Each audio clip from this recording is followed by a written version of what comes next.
In today's video, I am going to teach you how to add change phone number on Outlook. We'll walk through this on the web, and I'll point out a few helpful tips along the way so you know exactly what to expect and why each step matters. Start by opening Outlook on the web in your browser. Once you are in your mailbox, look up to the top corner and click your profile picture. In the menu that appears, select My Microsoft Account.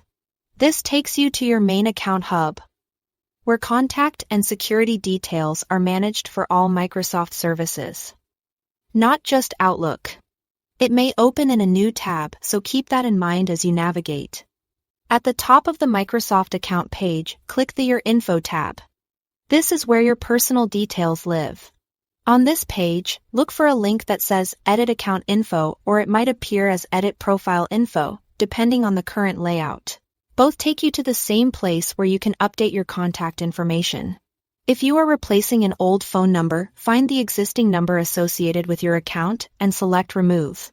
This ensures outdated information doesn't linger on your profile and helps prevent missed verification texts or calls.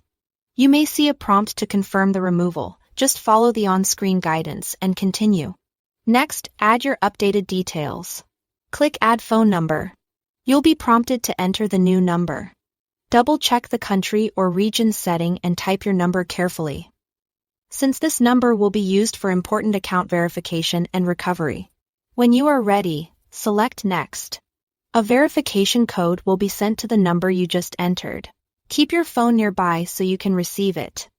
When the code arrives, enter it exactly as shown to verify your new number. This step proves that you have access to the device and helps keep your account secure. Verification codes can expire, so it's best to enter them as soon as you receive them. After the code is accepted, your new phone number is saved to your Microsoft account. If you removed the old number earlier, the new one will now be the active contact for verification and notifications. It's a good idea to take a moment to confirm the changes are visible on the page before you close the tab. That's it. Thanks for watching.